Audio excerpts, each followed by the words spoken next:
Good morning. I'd like to welcome, could you please close the door? Good morning. I'd like to welcome all of you to this very special occasion. I'm Michael Cohen, the Director of the Graduate Program in International Affairs and of the Observatory in Latin America. And it's my great honor to welcome President Rafael Correa from Ecuador to this event. We're very pleased and honored that he could come to the New School, a university that has great interest in Ecuador, the policies that he's pursuing, and the interest in development, in finding alternative models of development, alternative models of policy. And as we were just discussing before a few minutes ago, this is a university which has a long tradition of looking for alternative models in economic and social development. The Observatory in Latin America has had the honor over the last several years, since 2003, to receive a number of Latin American presidents, including the late President Nestor Kirchner, Cristina Fernandez de Kirchner, Tabaré Vázquez from Uruguay, and also Ollanta Humala from Peru. We've also had visitors from Alicia Bárcena and various other people here. This fits in within our program, which we call America Latina en Marcha, Latin America on the Move, a space in which we can hear new voices from the region, hear what people are thinking and what are their proposals for development and for the future. I'd like to acknowledge here the presence of a number of very important people. First, the Foreign Minister of Ecuador. We're very delighted you could be here, sir. And Francisco Carrion. Francisco Carrion, the permanent representative of Ecuador to the United Nations, without whom this event could not have been possible. We're very much grateful to your help in all of this. We're also pleased to have here representatives from the Consul of Venezuela, from Bolivia, from Argentina, and we're delighted that this could be a Latin American event in the sense of people from other countries interested in hearing President Correa. I'd just also like to acknowledge the support of many people in the university who've helped to put this event together. Margarita Gutman, Amanda Goodgall. Mandy, are you here in the back? Many of you have. And Pam Tillis, and many of the people from our AV department and others. We have such a demand, Señor Presidente, for to hear your words, to hear your speech, that we have an overflow room in another building in the university where we have more than 100 people there looking and watching the show on live. We have also English and Spanish streaming going out through the internet. We've received requests from universities in the Northeast of the United States wanting to listen to the class. Your speech will be offered as a class as well at Smith College in Massachusetts. So we want to welcome the people at Smith College to this event. So there's a lot of demand, and we're really delighted that you could be here today. It's now my honor to introduce President David Van Zandt, the president of the New School.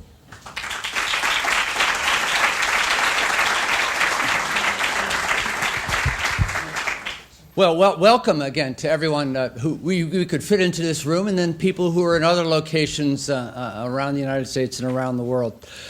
Before I introduce our guest, I just want to mention that 2011 is the 10th anniversary of our own graduate program in international affairs, and it's a program that has really grown in that time. We have over 400 graduates from 62 different countries, and including a number from Ecuador that have gone through our program over the years.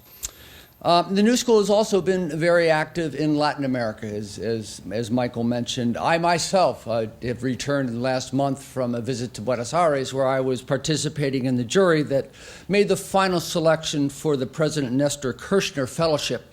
And one of our three finalists who will be visiting the New School in the near future is Erica Paredes from Ecuador. And so we were pleased to be able to give the fellowship to an Ecuadorian. Well, now it's time to welcome our special guest, President Rafael Correa. He was elected president in 2007 and re-elected in 2009. He trained as an economist, receiving his PhD from the University of Illinois. He has been very involved in rethinking economic policy in Ecuador and in Latin America as a whole. He's been a strong supporter of UNICEF, the Banco del Sur, and also in finding ways for the region to deal with the volatility from the global financial markets. He's particularly interested in finding a reasonable strategy for dealing with natural resources in his country, and that's a problem that affects many countries around the world. Today, he will speak about that issue in the context of Yasuni ITT project, which is intended to protect Ecuador's natural environment and contribute to fighting climate change by foregoing revenues from some of the country's oil reserves. Please join me in welcoming President Correa.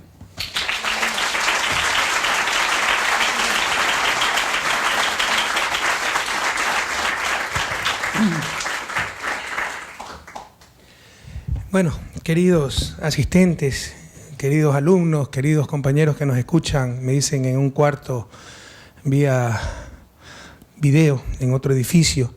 También nos están siguiendo algunos países de América Latina y por internet. Por eso me pidieron dar esta conferencia en español. Por supuesto, para mí es mucho más fácil, aunque estoy tan cansado que en español puedo hablar. Sin embargo, ahora que nos acusan de todo a los presidentes que no nos sometemos a las directrices de siempre, debo reconocer que el único derecho humano que de vez en cuando, contra el cual de vez en cuando atento, son los derechos humanos de los pobres traductores. Así que de ahora me disculpo con ellos, porque en verdad soy la tortura de los traductores y querida traductora, querido traductor, le prometo que voy a tratar de hablar lentamente, lo cual es dificilísimo para mí, pero bueno.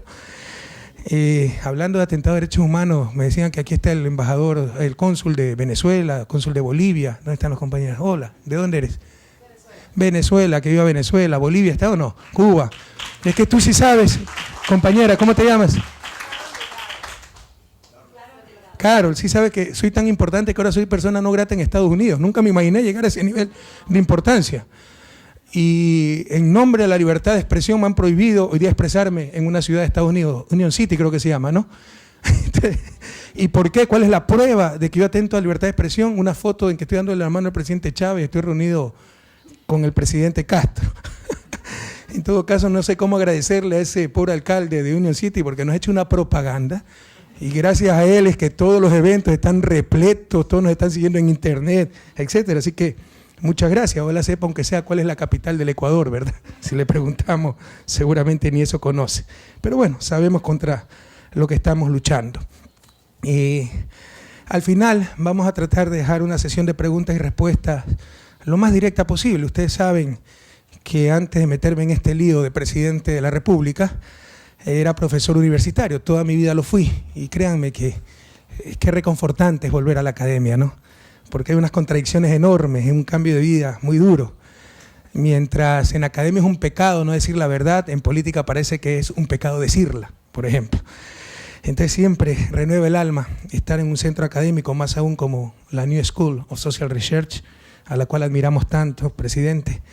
Y realmente me siento, perdonen que les diga, como en casa. Y ojalá al final podamos hacer un intercambio muy libre, ojalá haya tiempo suficiente. Lamentablemente tengo otras actividades en un día. Tratamos de hacer lo que se debe hacer en 15 días. Haya tiempo para un intercambio de preguntas y respuestas. No sé cómo podemos hacer con la gente que nos sigue en los otros edificios. Bueno, empecemos formalmente dándoles un abrazo. Los nuevos saludos revolucionarios en Ecuador empezamos por los más importantes. Siempre empezamos hablando a los ciudadanos y al final se saluda al vicepresidente si yo hablo, o si el vicepresidente habla, al final se saluda al presidente, porque somos tan solo los primeros servidores, ¿no? No las primeras autoridades. En todo caso, un abrazo a lo más importante de una universidad que son sus estudiantes, un abrazo a los profesores de este centro académico, a las autoridades de la New School of Social Research, un abrazo al equipo de gobierno que nos acompaña nuestro ministro de Deportes, Pepe Pancho Ceballos, ¿no? Ustedes saben que era arquero de la selección de fútbol, nuestra secretaria del Migrante, Betty Tola, nuestro ministro de Relaciones Exteriores, Ricardo Patiño, nuestra ministra de Patrimonio, María Fernanda Espinosa, nuestro ministro de Recursos Naturales No Renovables, Wilson Pastor, los señores edecanes del Ejército, el jefe de la Casa Militar en Carondelet, nuestro embajador ante las Naciones Unidas, nuestro ministro de Turismo, Freddy Ehlers, nuestro secretario nacional de Comunicación, Fernando Alvarado, y con mucho orgullo también nos acompañan compañeros de la Amazonía, esa región tan maravillosa del planeta por la que estamos aquí. Un saludo al señor Michael Cohen, director del programa de Relaciones Internacionales de la New School of Social Research, al señor David Van Zandt, presidente de la New School of Social Research. Bueno, normalmente a mí me pasan un borrador de los discursos para más o menos orientarme qué tengo que decir, etcétera. Y este discurso, esos guidelines, esas referencias me las pasó la ministra Espinosa.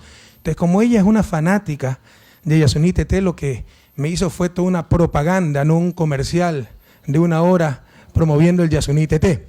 Pero como estamos en un centro académico tan importante, voy a tratar de darle un contenido un poco académico, más académico a esta conferencia. Espero que no sea muy pesada para todos ustedes. Vamos a ver algunos conceptos importantes económicos sobre los que se basa la iniciativa Yasuní T.T. Realmente no es solo un voluntarismo, ¿no? Querer salvar un parque natural, etcétera. Hay muy importantes conceptos de ruptura en la lógica económica, en la lógica energética, detrás del Yasuní T.T. Pero primero, queridas amigas y amigos, ya empecé a hablar muy rápido, perdón, señor traductor, me la tiene jurada. Quiero empezar con un abrazo cálido, fraterno, con un saludo en nombre de mi pueblo, desde un país que tiene los sueños tan altos como el vuelo del cóndor andino, el ave voladora más grande del planeta, y la fascinación del diminuto picaflor, el único pájaro del mundo con la capacidad de volar hacia atrás. Nuestras montañas, coronadas con nieves eternas, son las más cercanas al sol, pues se yerguen en el equinoccio del planeta. Frente a las costas del Ecuador continental se encuentran las Islas Encantadas de Galápagos, donde Charles Darwin sustentó su teoría de la evolución de las especies. Una parte de la selva amazónica, el más grande pulmón del planeta, también forma parte de Ecuador. Allí ustedes podrán encontrar en tan solo 1 hectárea de terreno más especies de árboles que en toda América del Norte. Ecuador, con 1/3 del tamaño de Francia, contiene aproximadamente 10 millones de hectáreas de varios tipos de bosque que cubren el 55% del territorio nacional. Ecuador tiene el primer lugar mundial en cantidad de vertebrados, 9.2 especies por cada 1000 kilómetros cuadrados. El tercer lugar del mundo en anfibios, con 441 especies, que en porcentaje suman el 10% del total mundial.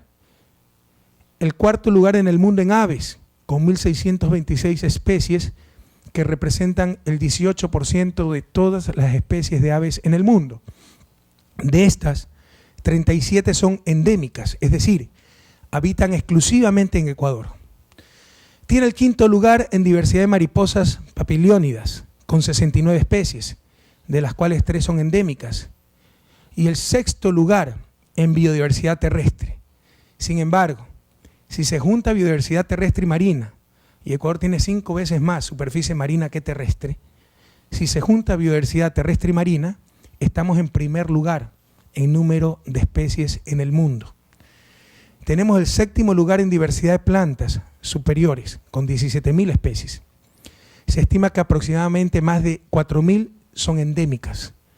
De todas las especies de orquídeas del mundo, 18% están presentes en Ecuador. Ecuador se está posicionando a nivel mundial como el productor de las rosas más bellas del mundo, ¿verdad? Eso se queda corto, porque hay otros países que producen rosas también. Hay muy pocos países que producen orquídeas, y solo Ecuador, con menos del 0.5% de la superficie del planeta, tiene 18% del total de especies de orquídeas a nivel mundial. Tenemos el octavo lugar en diversidad de reptiles, con 396 especies. Lastimosamente algunos reptiles se nos pasaron a la política también, pero bueno. En este fascinante país vivimos cerca de 14 millones y medio de seres humanos. Entre ellos, 14 nacionalidades indígenas. Aquí están presentes algunas. Compañeros, ¿ustedes son cofanes? Guaranis, ¿verdad? Hombres de la selva, en su idioma nativo. Tenemos los quichos de la Amazonía, los aguá, los chachi, los épera, los sáchila, los andoa, los iguar, los guaraní, con al menos 2 clanes en aislamiento voluntario, es decir, sin contacto con la civilización. Los tagaeri y taromenani, precisamente están en el Parque Yasuní. Los siona, los cofanes, los secoya, los shuar, los zápara, los achuar. Además de la diversidad de pueblos pertenecientes a la nacionalidad quichua.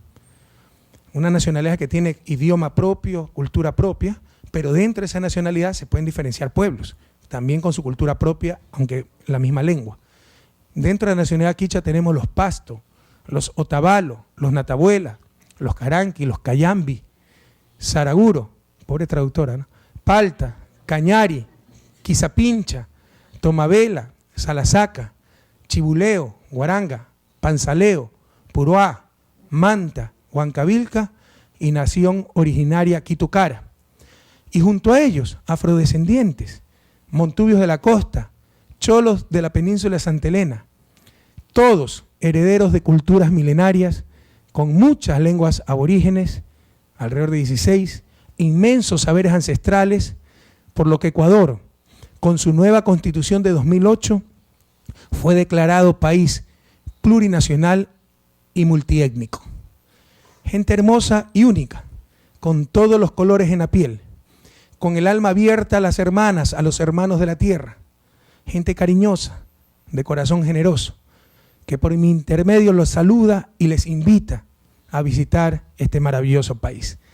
Todo esto que he enumerado no es en un país tan grande como Estados Unidos, tan poblado como China. Todo esto es un territorio de 250.370 kilómetros cuadrados, aproximadamente el tamaño tan solo del estado de Colorado. De los 17 países megadiversos del planeta, Ecuador es el país megadiverso más compacto del mundo. Hay otros países que tienen la misma megadiversidad que Ecuador, pero en un territorio mucho más grande. Ecuador es el país megadiverso más compacto del mundo. Uno de los más etnodiversos y uno de los poquísimos países que aún mantiene grupos humanos no contactados. Sin lugar a dudas, por su diversidad y ubicación geográfica, Ecuador es el ecocentro del mundo. Tan solo visitando Ecuador, ustedes podrán conocer en 7 días toda América Latina, sus playas, sus montes, sus selvas, sus islas y lo más importante, su gente. Somos un pueblo de paz.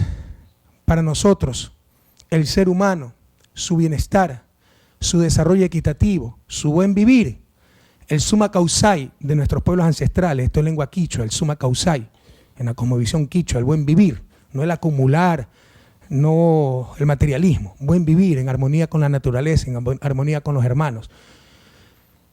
Su buen vivir, el summa causai de nuestros pueblos ancestrales, constituyen principio y fin de nuestra acción de gobierno. La belleza de un país como Ecuador es un llamado constante a cuidar el único planeta que tenemos.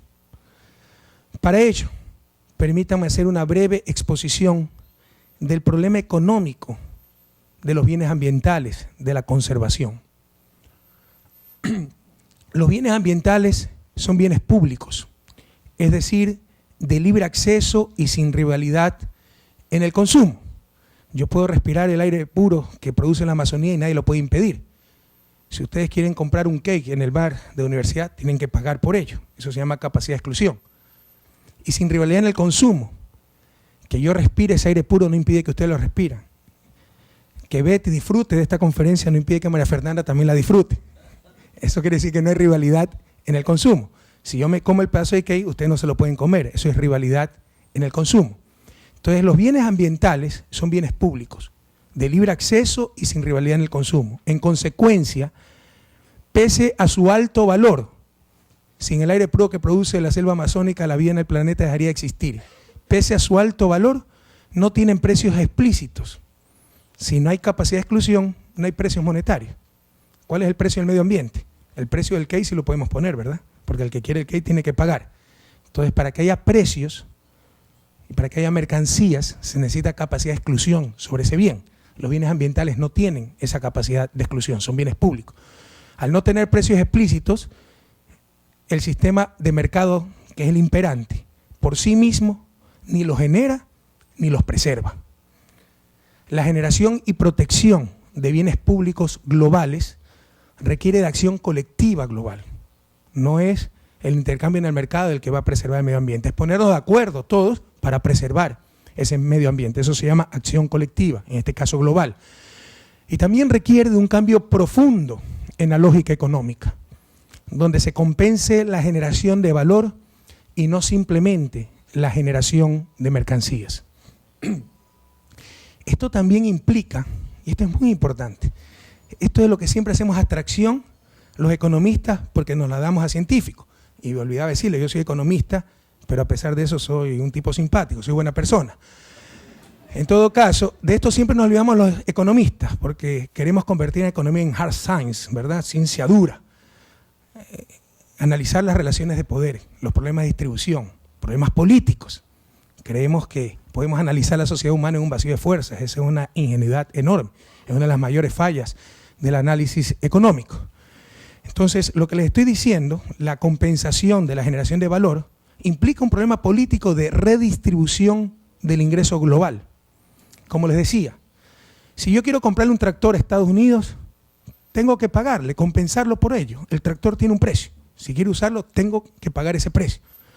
Pero por todo el medio ambiente que genera la selva amazónica, pulmón del planeta, sin el cual la vida humana en la Tierra no solo sufriría un grave deterioro, sino la extinción total, los países de la cuenca amazónica no recibimos absolutamente nada a cambio. Sin duda, el más importante avance de la economía del mercado, por supuesto, con ayuda de oportuna regulación y acción colectiva, para tratar de generar y preservar bienes ambientales, ha sido la búsqueda de un mejor balance ambiental por medio del otorgamiento de los llamados bonos de carbono a proyectos que ayuden a reducir las emisiones de gases de efecto invernadero. Los bonos, probablemente ustedes son familiares con ese mecanismo. Hay acción colectiva. Empresa que necesita contaminar, necesita tener un cupo de contaminación. Ese cupo es otorgado por la cantidad de bonos que tenga. A su vez, los bonos de los países firmantes, de este caso el protocolo de Kioto, ya me voy a referir a eso, se lo entregan a países que reducen emisiones, cambian una termoeléctrica por hidroeléctrica. Eso es acción colectiva pura y simple, regulación, control. Y ahí viene el mecanismo de mercado. Esos bonos se transan en un mercado, los oferentes son los que recibieron los bonos, los demandantes, las empresas que necesitan ese cupo de contaminación y tienen que comprar los bonos. Por eso le digo, un avance de la economía de mercado, pero no nos engañemos, en base a acción colectiva, regulación y control. Los bonos, uno de los 3 mecanismos de reducción de emisiones propuestos por el protocolo de Kioto del año 1997, son transables y cada uno representa el derecho a emitir una tonelada de dióxido de carbono, CO2. Se ha reconocido que estos primeros incentivos fueron insuficientes, ineficientes e incluso injustos. Entre otras razones, porque este sistema premiaba a los países que reforestaban, pero impedía compensar a los países que no habían deforestado y cuyos bosques ya estaban contribuyendo a la absorción de CO2. Y en esto hay que tener mucho cuidado en economía. La economía también se la llama la ciencia de los incentivos. Con buenos incentivos, la colectividad hace lo socialmente deseable. Con malos incentivos se hace exactamente lo contrario. Entonces, si yo compensaba, premiaba al que sembraba arbolitos porque eso limpiaba el medio ambiente y no compensaba al que nunca cortó los arbolitos que están limpiando el medio ambiente, un agente económico que busca solo rentabilidad financiera, ¿qué es lo que va a hacer? ¿Cuál es la mejor estrategia? Cortar el bosque en pie, vender la madera, recibir dinero y luego recibir más dinero por volver a sembrar. ¿Sí me explico? Entonces era una situación ineficiente, injusta, inconsistente. Hi, hello, welcome. Bo Derek y our representative for the Yasuni ITT initiative, Yvonne Baki. Okay? Welcome.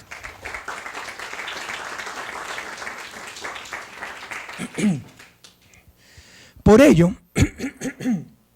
actualmente se discute la posibilidad de pagar a los países en desarrollo por el valor del carbón almacenado en sus bosques, para evitar de esta forma la deforestación y dar un atractivo financiero al manejo forestal sostenible, en lo que se conoce como el mecanismo RED, con doble D, Reducing Emissions from Deforestation in Developing Countries.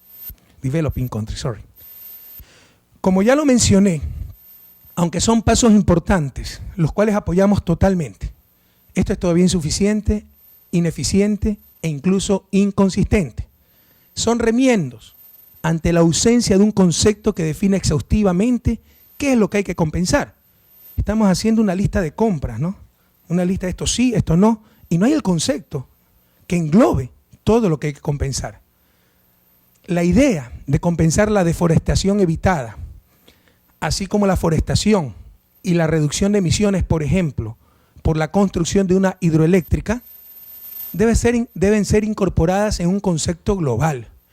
Y este concepto es el de emisiones netas evitadas, N, por sus siglas en español.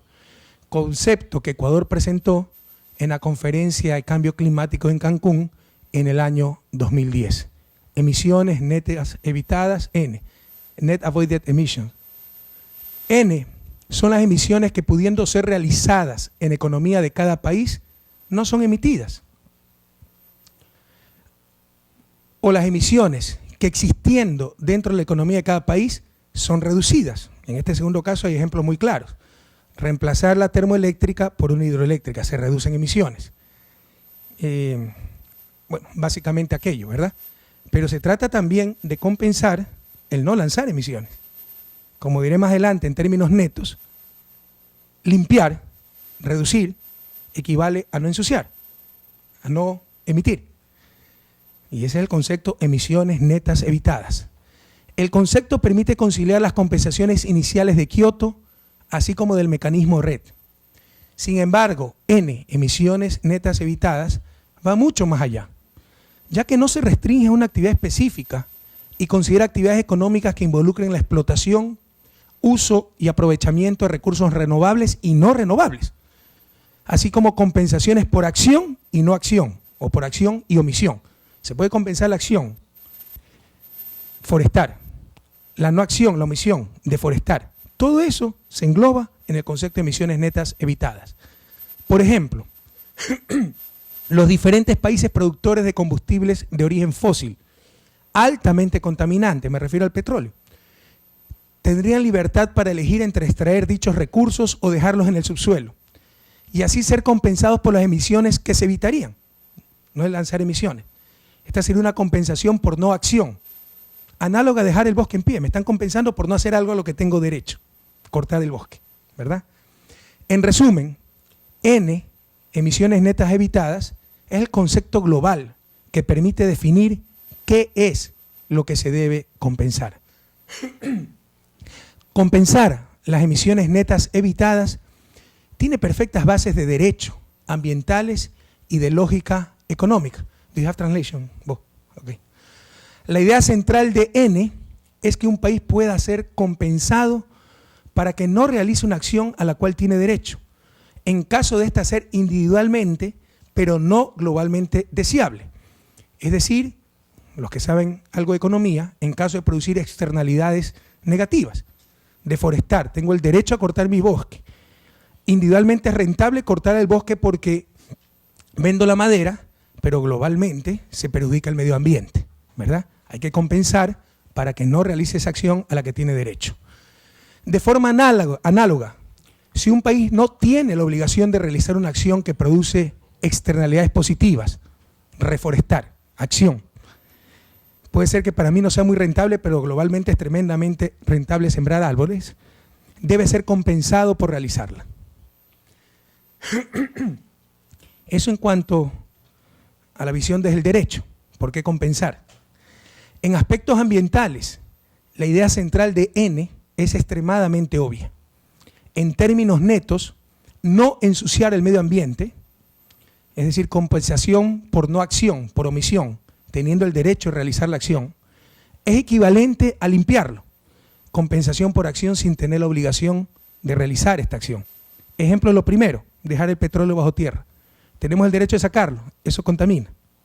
¿Ok? Entonces, en términos ambientales, no ensuciar equivale a limpiar, porque si saco ese petróleo, vamos a contaminar.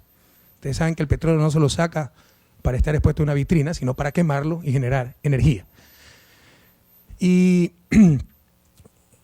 sembrar el bosque, hacer una acción forestal para limpiar el medio ambiente, estoy limpiando, pero en términos netos, no ensuciar o limpiar son equivalentes. Entonces, en términos ambientales también hay una base obvia para compensar las emisiones netas evitadas. Finalmente, en cuanto a la lógica económica, la base económica, hemos visto la base de un derecho, la base ambiental, muy resumidamente. Ahora, en cuanto a la lógica económica, emisiones netas evitadas, al igual que todas las compensaciones por generar o mantener bienes ambientales, los cuales por ser de libre acceso no tienen precios explícitos de mercado, se fundamenta en la necesidad de compensar la generación de valor, que es lo importante. Valor, capacidad de satisfacer necesidades. Los bienes se definen porque tienen valor, capacidad de satisfacer necesidades. Lo que tenemos que generar es valor. Las mercancías es una partecita de bienes. Bienes que tienen precios explícitos y se intercambian en un mercado. Pero lo importante es tener bienes con alto valor, que significa capacidad de satisfacer necesidades. Hay que compensar la generación de valor y no tan solo la generación de mercancías para lograr la maximización del bienestar social y un desarrollo sostenible. Y aquí una idea fuerza fundamental, repito, una idea fuerza fundamental para ser muy realistas. La conservación en países pobres no será sostenible si ésta no genera claras y directas mejoras en el nivel de vida de la población. Que quede claro, yo no le puedo exigir a una familia pobre, sin alternativa de ingreso y que viva al lado de un bosque, que no corte el bosque. Para poder sostener el bosque en pie, se requiere que esa familia reciba beneficios directos de esta situación. Si se amplían los incentivos de Kioto hacia dicha contaminación neta evitada, se podría dar un giro revolucionario en los intercambios internacionales, al permitir convertir a muchos países, sobre todo los que están en vías de desarrollo, en exportadores de servicios ambientales. En particular, revolucionaría las políticas energéticas. Aquí está nuestro ministro de Recursos Naturales No Renovables, Wilson Pastor, pero que le ganó a los ecologistas. Es el primero en acceder a los mecanismos de desarrollo limpio, el petrolero, lo va a nombrar ministro de Ambiente, al ministro de Petróleo, ¿verdad? En particular, revolucionaría las políticas energéticas. Los diferentes países productores de combustibles de origen fósil, insisto, altamente contaminantes, tendrían libertad para elegir entre extraer dichos recursos o dejarlos en el subsuelo, y así ser compensados por las emisiones de CO2 que se evitarían. Esto no compensa Kioto actualmente, ¿ok? Compensa limpiar. En principio no compensa no ensuciar por omitir una acción a la que tengo derecho, sacar el petróleo. Nótese que la decisión de extraer o no petróleo en contaminación neta evitada es perfectamente análoga a cortar o no el bosque. Dejé el bosque en pie, estoy limpiando, me compensa. Bueno, dejé el petróleo bajo el suelo, no estoy contaminando, compénsenme. En términos netos, insisto, no ensuciar el medio ambiente es equivalente a ayudar a limpiarlo. Como se mencionó anteriormente, esta clase de iniciativa tiene inmensas aplicaciones e implicaciones. Ya les decía, los países pobres generadores de bienes ambientales finalmente tendrían la justa compensación por los invalorables servicios que están suministrando para la vida de todo el planeta. Y sería esa conservación sustentable. Si los pobres no reciben beneficios directos de la conservación no será sustentable. Los países pobres tendrían la justa compensación por los invalorables servicios que están suministrando para la vida de todo el planeta, sin necesidad de recurrir a cooperación, canjes, caridades, etc. Sino, repetimos, en función de estricta justicia, a la vez que permitiría el paso de economías extractivistas a economías exportadoras de servicios, en este caso, servicios ambientales. La respuesta a la pobreza de muchos países es, en consecuencia, buscar poner el énfasis en una lógica de justicia y no en una lógica de mercado, compensando a aquellos países que generan bienes y servicios, independientemente de si estos bienes y servicios tienen o no capacidad de exclusión, esto es, tienen o no precios explícitos de mercado. En otras palabras, compensar la generación de valor y no exclusivamente la generación de mercancías, que es lo que privilegia el sistema de mercado imperante. Sin embargo, no nos engañemos, y nuevamente aquí las cuestiones de poder, que le molesta a algunos economistas que creen que economía es una ciencia positiva, ¿no? Una ciencia social positiva, una ciencia que estudia la sociedad humana, quiere llenarse de positivismo, ¿no? Quieren reflejar esa sociedad en base a ecuaciones matemáticas inalterables en el tiempo. Yo creo que es deber de todo economista siempre estudiar las relaciones de poder que explican muchísimas cosas. Sin embargo, no nos engañemos. Para alcanzar todo aquello, esa compensación por la generación de valor, es necesario que cambien las relaciones mundiales de poder. Imagínense ustedes por un instante si la situación fuera la inversa y los generadores de bienes ambientales fueran los países ricos, los países miembros de la OTAN, y los países pobres fuéramos los agentes contaminadores. ¿Quién puede dudar que hace rato, invocando por supuesto el derecho internacional, la moral, la ética, las buenas costumbres, nos hubieran obligado, incluso invadido, para pagarles una justa compensación? Lamentablemente, como decía Trasímaco a Sócrates hace más de 3000 años, la justicia es tan solo la conveniencia del más fuerte. Hace 4 años, queridas amigas y amigos, en esta misma ciudad, mi gobierno lanzó al mundo la iniciativa Yasuní ITT como una idea innovadora, vanguardista y revolucionaria. Ante la confirmación de 846 millones de barriles de crudo pesado en el campo ITT, Ispingo, Tambococha, Tiputini, ITT, todavía sigue siendo la reserva más grande que tenemos, ¿no? Comprobada.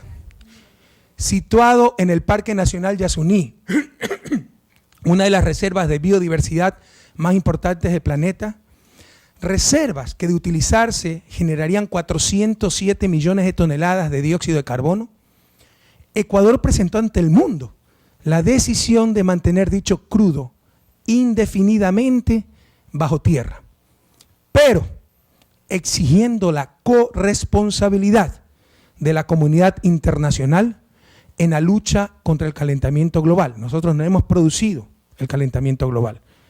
Queremos luchar contra él porque nos perjudica a todos, pero tampoco vamos a ser tontos útiles de nadie.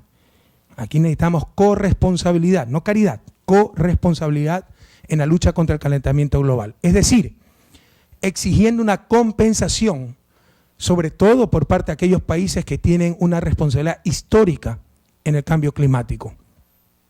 Y en general, exigiendo contribuciones del mundo entero. Contribuciones y compensación que debe llegar al menos a la mitad del valor presente neto de dichas reservas de petróleo o al valor de mercado de las emisiones netas evitadas, 407 millones de toneladas de CO2 que no se enviarían a la atmósfera. Si esto fuera representado en bonos de carbono, eso tiene un valor de mercado. Ecuador creó un fideicomiso administrado por las Naciones Unidas, cuyo capital servirá para proyectos con estas contribuciones, para proyectos de energía renovable, con rentabilidad fija y segura. A su vez, los rendimientos del fondo se utilizarán para el sostenimiento de las áreas naturales protegidas del Ecuador, así como proyectos de mitigación y adaptación al cambio climático. Nosotros no hemos producido el cambio climático, pero los países pobres son los que más sufren del cambio climático, porque es costoso prepararse para los efectos de este cambio, inundaciones, sequías, etc. El Estado ecuatoriano emite certificados de garantía por el valor nominal de las compensaciones. El respaldo real de esta garantía serán las inversiones realizadas con el Fondo de Capital y serían exigibles en el momento en que Ecuador incumpliera el acuerdo y extrajera el crudo del campo ITT.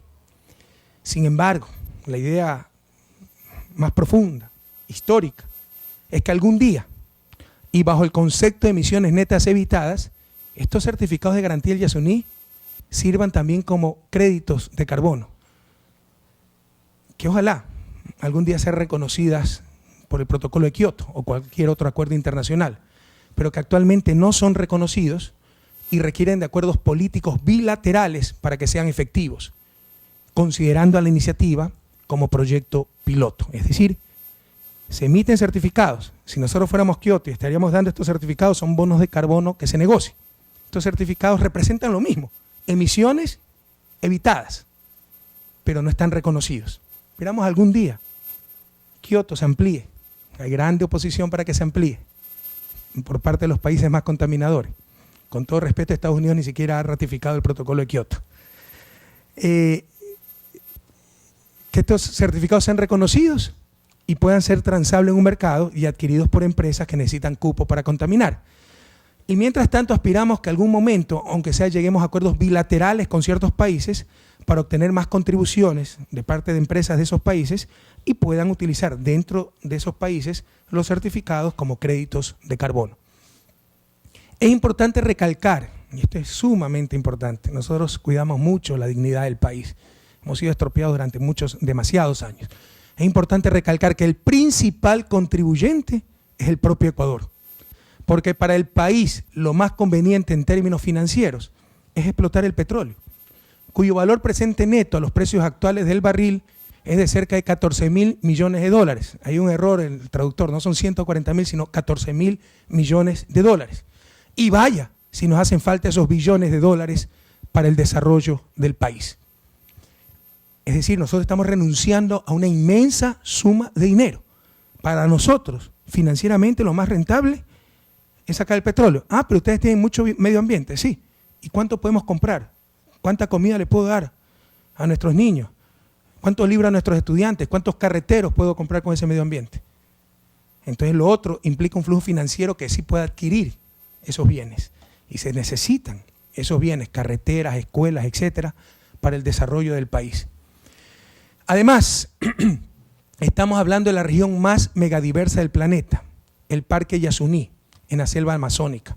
Una verdadera maravilla. La iniciativa es un claro compromiso de un país pobre para enfrentar el cambio climático y el calentamiento global, donde, insisto, la mayor parte del sacrificio recae sobre el pueblo ecuatoriano. Es que algunos enfocan esto como caridad, ¿no? Porque somos buenos, de buen corazón, vamos a darle una contribución a caridad y si es posible con eso no pago impuestos a Ecuador. Nosotros no estamos pidiendo caridad. Este es un compromiso de todos donde el principal contribuyente se llama Ecuador. Y como manifestó el expresidente de la Asamblea de Naciones Unidas y querido amigo, padre Miguel de Escoto, la iniciativa Yasuní TT es la propuesta más concreta que se haya presentado en la historia de la humanidad para luchar contra el calentamiento global. Es pasar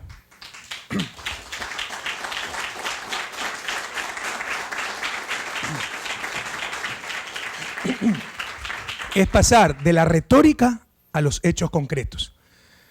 Algunos pueden pensar que si no se explota el petróleo del Yasuní, se podrá explotar de otro lado y la situación no cambiaría demasiado. Quizá en el corto plazo, la no entrega de petróleo por parte de un productor puede ser reemplazada por otro, existiendo o de existir la capacidad instalada internacional. Pero en el largo plazo, la reducción de emisiones es real, porque el petróleo es un recurso natural no renovable y por tanto finito, está en una cantidad fija en el planeta. Las estimaciones sobre las reservas mundiales de petróleo pronostican que al ritmo actual de extracción, la producción mundial de petróleo durará únicamente 40 años.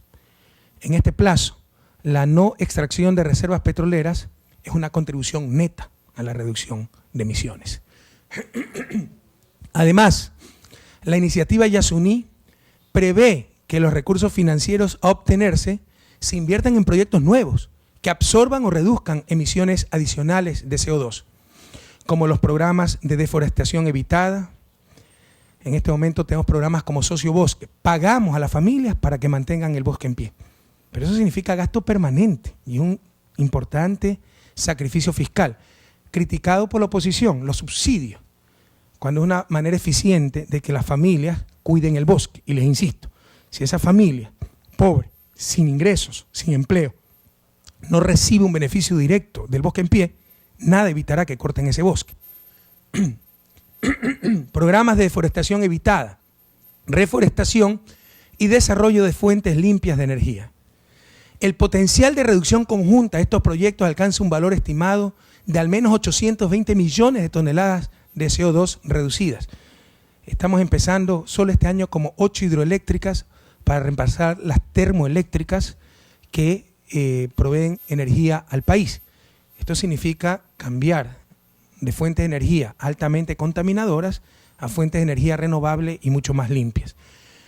A estos 820 millones de toneladas de CO2, que con estos proyectos se van a evitar, pero necesitamos financiamiento para esos proyectos, se añaden los 407 millones provenientes de la no extracción del petróleo. Es decir, con el proyecto de Yasuní-TT, en realidad se estarían reduciendo o evitando más de 1.200 millones de toneladas de CO2. Los proyectos específicos en los que el Ecuador invertirá los recursos del fondo ITT son los siguientes. A. Todo esto ya está definido, firmado. Protección y administración eficiente de 45 áreas protegidas. Y aquí permítame hacer una pausa. Con el cariño inmenso que tenemos a Costa Rica, no sé si aquí hay algún hermano costarricense, normalmente Costa Rica se ha posicionado como el país de la ecología, ¿verdad? Porque tiene 26% de su territorio como áreas protegidas. Pues resulta que Ecuador tiene casi esa misma proporción, pero es 5 veces más grande.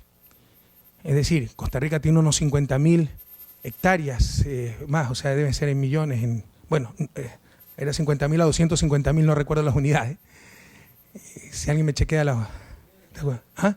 50.000 kilómetros cuadrados. No, pues no podemos tener tanto nosotros. Bueno, no recuerdo en este momento las unidades, pero tenemos 5 veces más áreas protegidas en términos absolutos que Costa Rica, porque tenemos porcentualmente prácticamente la misma cantidad de territorio protegido, pero somos 5 veces más grandes. Ahora, para mí lo más fácil es seguir, porque esto se hace por decreto, seguir firmando decretos, declarando áreas protegidas a los inmensos bosques que tiene el Ecuador. Pero si no tengo guardabosques, pero si no tengo los recursos para mantener esas áreas protegidas, todo es un engaño social. Entonces, estos fondos irán para la administración eficiente de 45 áreas protegidas y las que se creen en el futuro. B, reforestación de 1 millón de hectáreas. Estamos en un empeño muy grande de reforestación. C, cambio en oferta energética ecuatoriana hacia sistema de energía limpia, lo que les decía. Reemplazar termoeléctricas es una locura. El desastre que dejaron el país los gobiernos neoliberales con la deserción del Estado es una locura.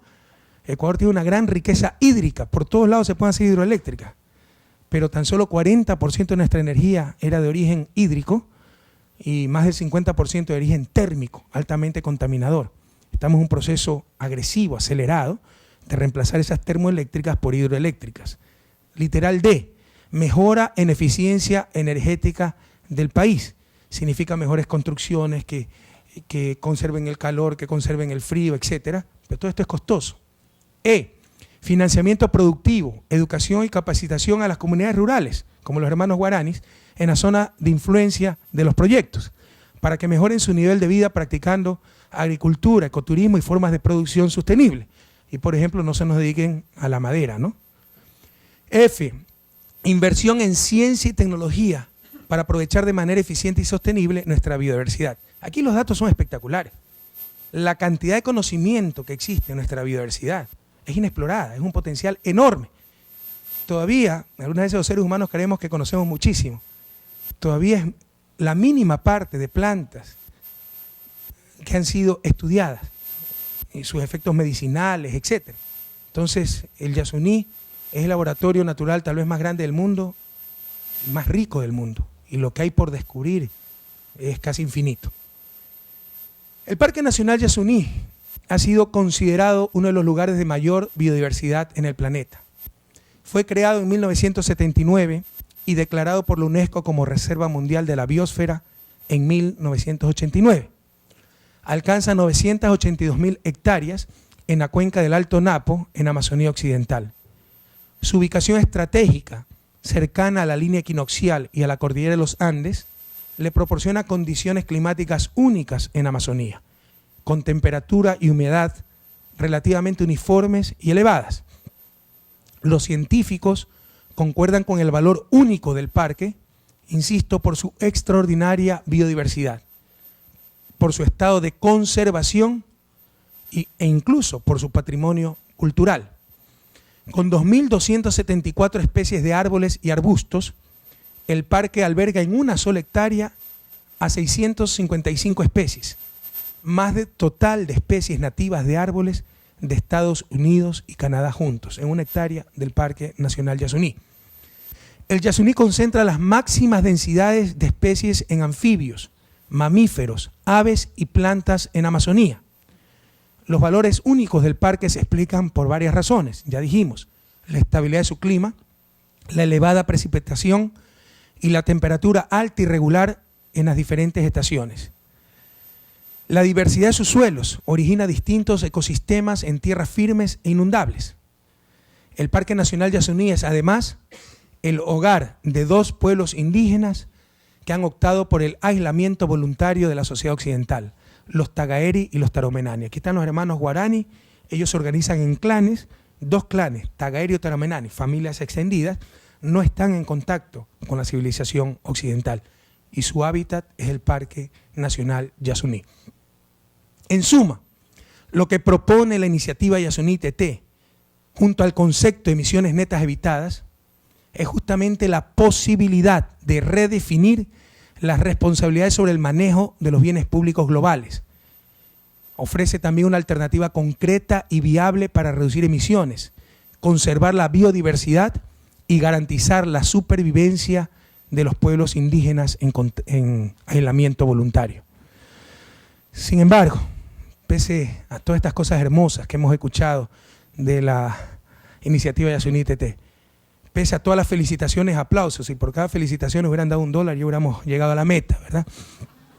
Sin embargo, la respuesta global a nuestro llamado ha sido pobre. Sin considerar el canje de deuda con Italia, que además hubiera llegado con o sin Yasuní, porque este canje lo hacemos cada cierto tiempo, sin considerar el canje de deuda con Italia de $49 millones, lo que existe actualmente en el fondo no llega ni al 5% de lo que nos propusimos recaudar hasta diciembre del 2011, cuando tendremos que evaluar muy seriamente la iniciativa. Yo no puedo tampoco sacrificar al pueblo ecuatoriano. Ahí hay $14.000 millones en valor presente de esas reservas. Eso es más del doble que el total del programa de inversiones de todo el Estado ecuatoriano. Y vaya que si necesitamos esas inversiones. Si bien podemos tener explicaciones para esta pobre actuación, como la crisis, explicaciones como la crisis financiera global y particularmente la europea, o los escasos incentivos para mitigar el cambio climático, resultado del fracaso de las negociaciones internacionales, hoy ya con más experiencia, con una ruta recorrida, es incuestionable reconocer que la iniciativa es cierta, es loable e inaplazable ante la crisis ecológica y climática del planeta, pero que la pobre respuesta internacional no es sino el reflejo también del pobre compromiso para luchar contra el problema planetario del cambio climático.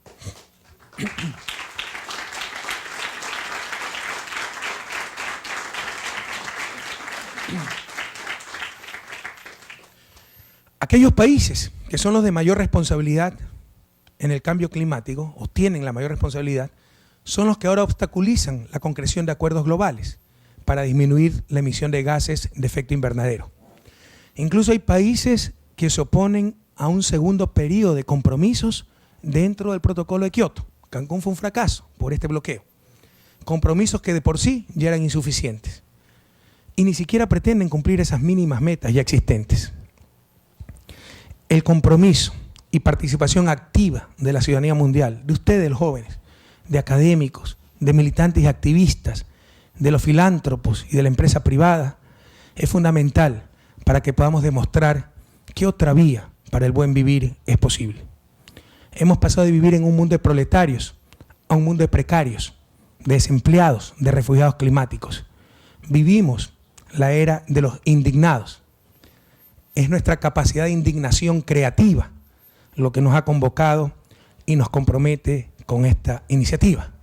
Señoras y señores, queridas amigas y amigos, Ecuador presenta al mundo la iniciativa Yasuní ITT. Muchas gracias.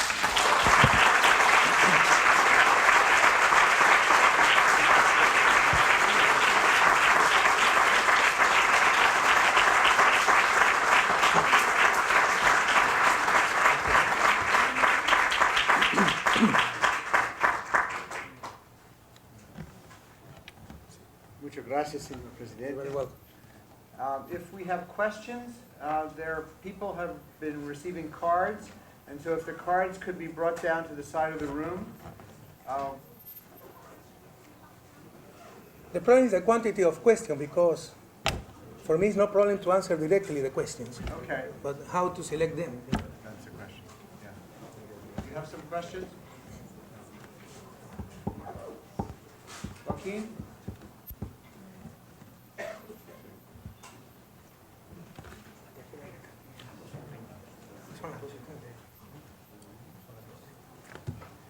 Ok. Joaquín Aviles. Hola. Estudiante de España. ¿De dónde eres? España, España, los indignados. indignados creativos. Y hay que ver contra qué estamos indignados, Eso es lo importante. porque usted se va a la forma y no al fondo. Bueno, comienzo con...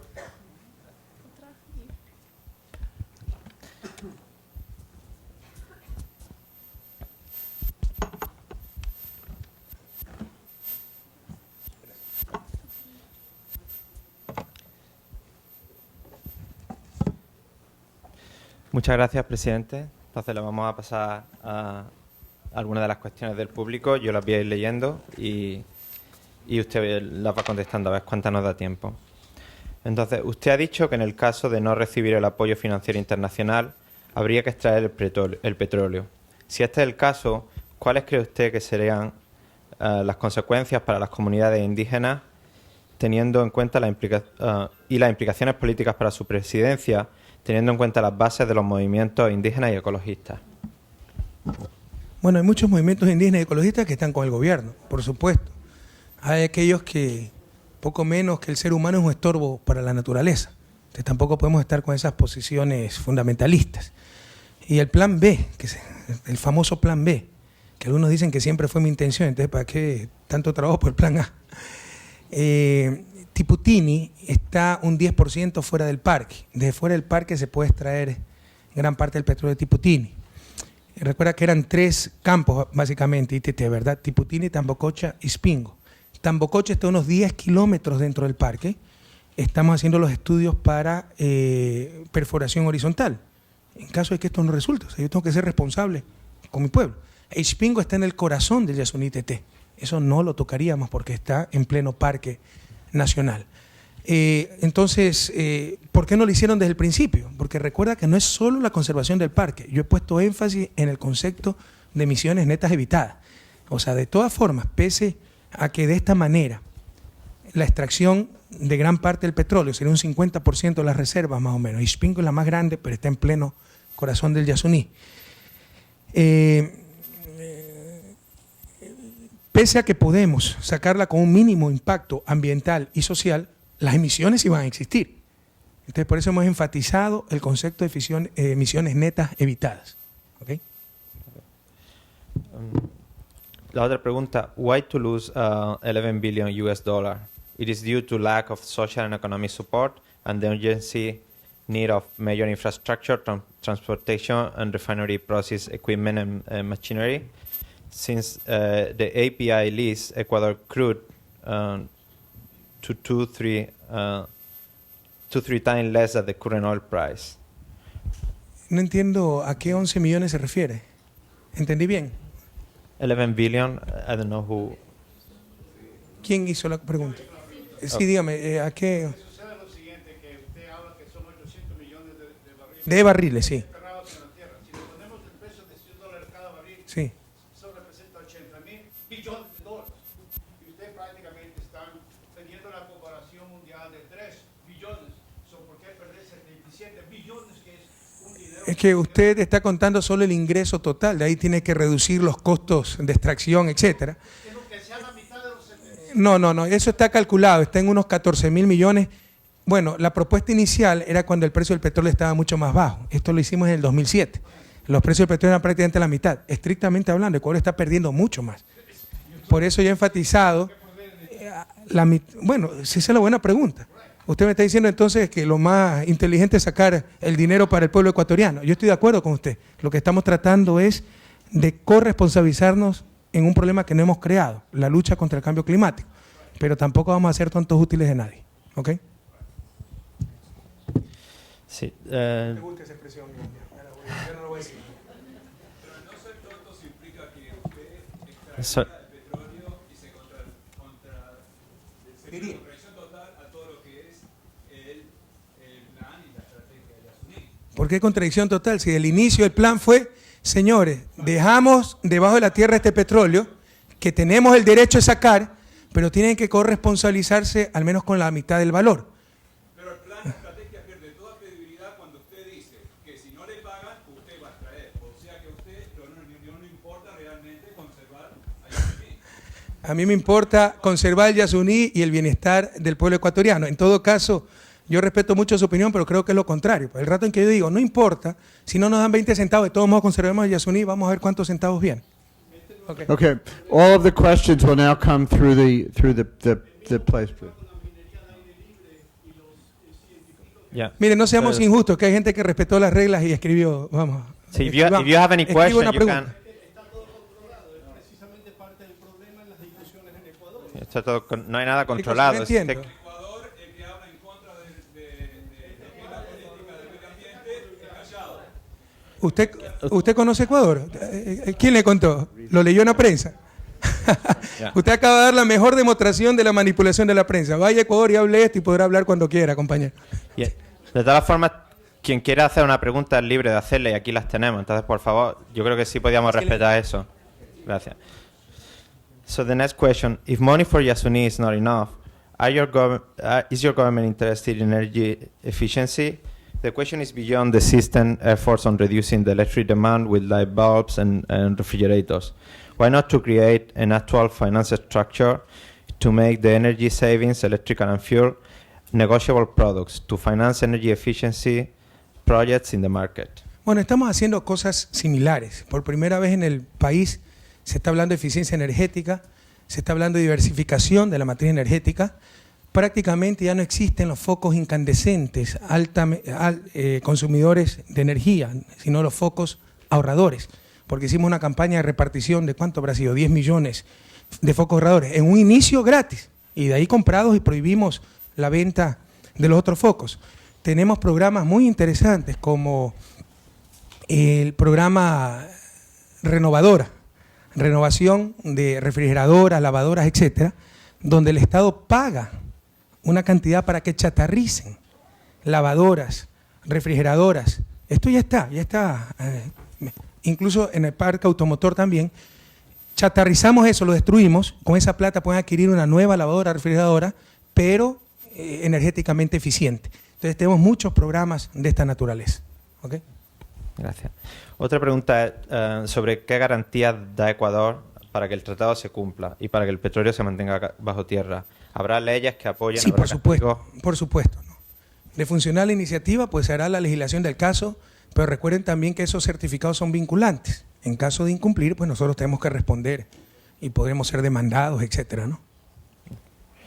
La siguiente pregunta es, en caso de que Yasuní ITT sea exitoso y se prolonguen en el tiempo y teniendo en cuenta la crisis del petróleo que vendrá en las próximas décadas, ¿qué medidas de protección se piensan para resguardar el país y su diversidad de agentes y gobiernos extranjeros que puedan intentar desestabilizar políticamente el país? Bueno, me mezcló ecología con desestabilización política. Yo creo que el mayor La mayor garantía para cualquier injerencia externa es que gracias a Dios y al mal gusto del pueblo ecuatoriano, después de 4 años y medio de gobierno y de 8 elecciones consecutivas seguidas, un gobierno que no respeta la libertad de expresión según algunos, tenemos más del 70% de apoyo popular. Esa es la mejor respuesta y garantía contra cualquier injerencia externa. Y con respecto a otras políticas para preservación del ambiente, pocos, modestia aparte, porque no es por mí, somos un equipo de trabajo, está María Fernanda, está Ricardo, tanta gente.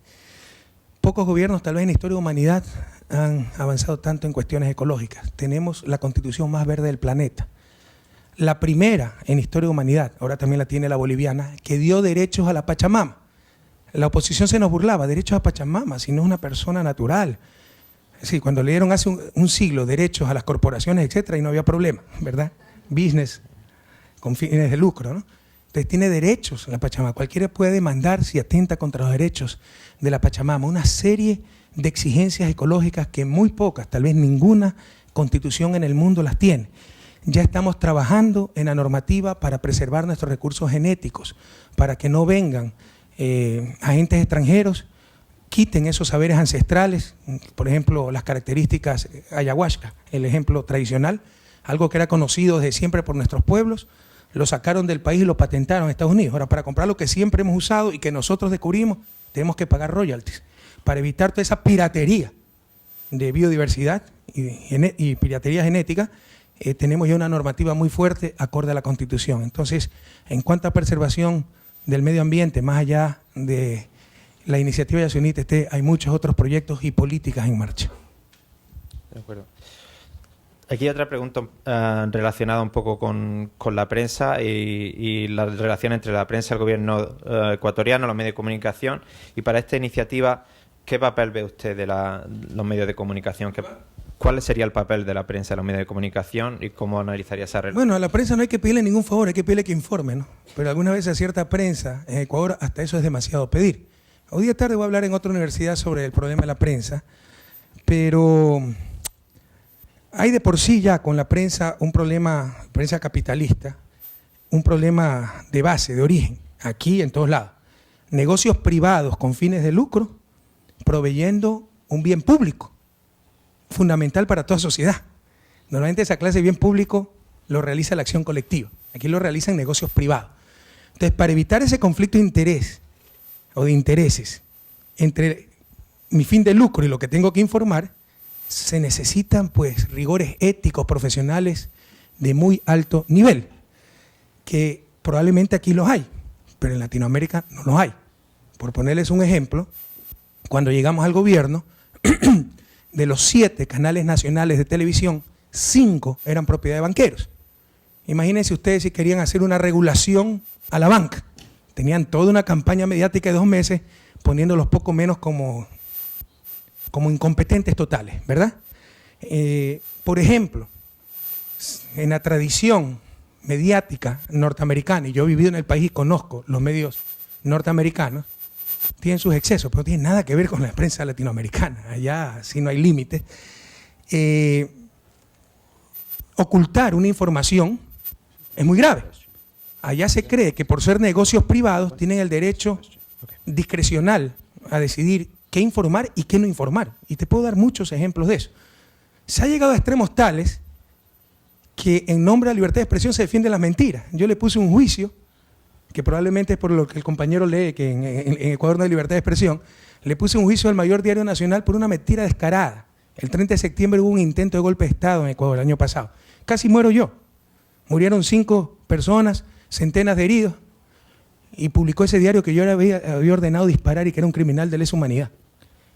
Bueno, le puse el juicio para que lo prueben.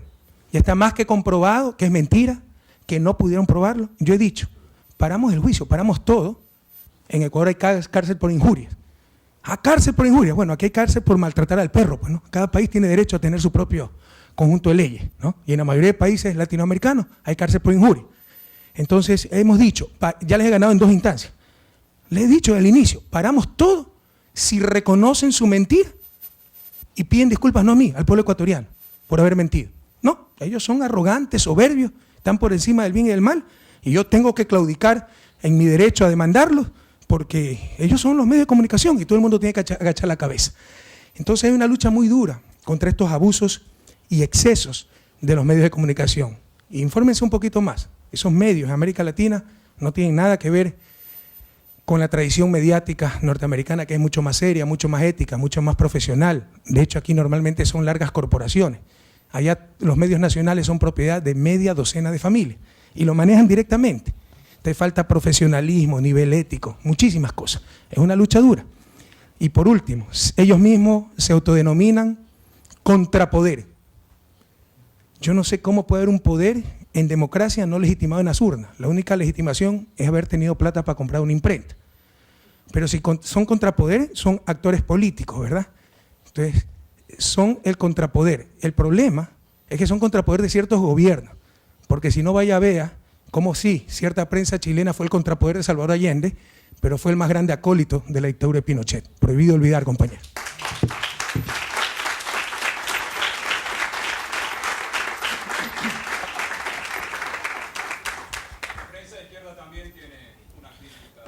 Vamos a hacer la última pregunta, señor presidente, porque tiene que ir a otros actos y hay que hacer otras cosas. Entonces, vea, compañero, Voltaire decía, oiga, por favor, infórmese para que no quede mal, por el amor de Dios.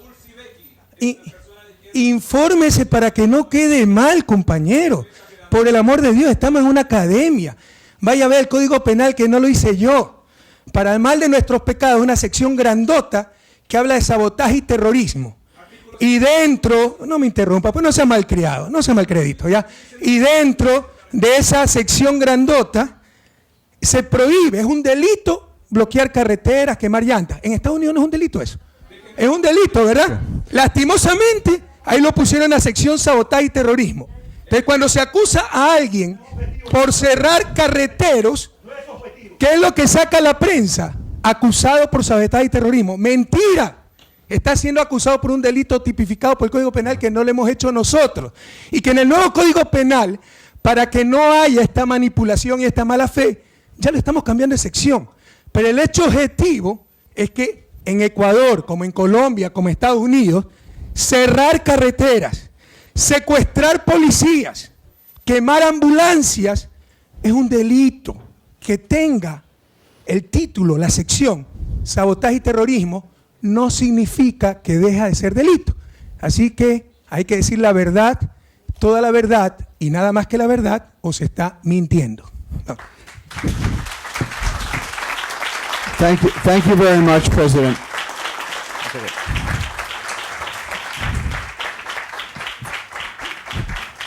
Por mí no hay problema continuar con las preguntas. No.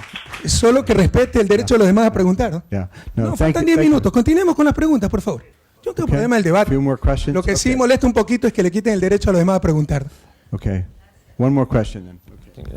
si hacemos otra pregunta más, y como recordaba el presidente, estamos en un ambiente académico, entonces, si pudiéramos respetar eso, se agradecería, y conservando el turno de preguntas.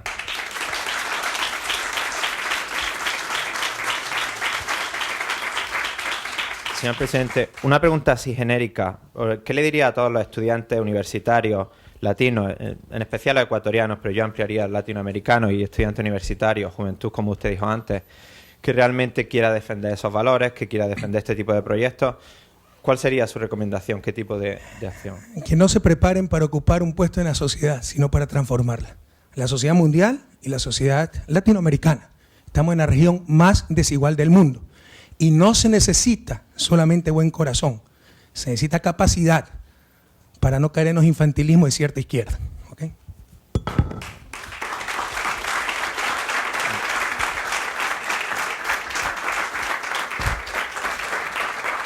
Thank you very much. I think that's an excellent way to sum up this morning's wonderful presentation and this event. It's a great honor for our university to have President Correa here. I'd like to thank all of you for coming, and we're going to stop now because we have the president has other things he must do. But I'd just like to once again thank everyone, and thank you, Mr. President, for your participation. Buenísimo.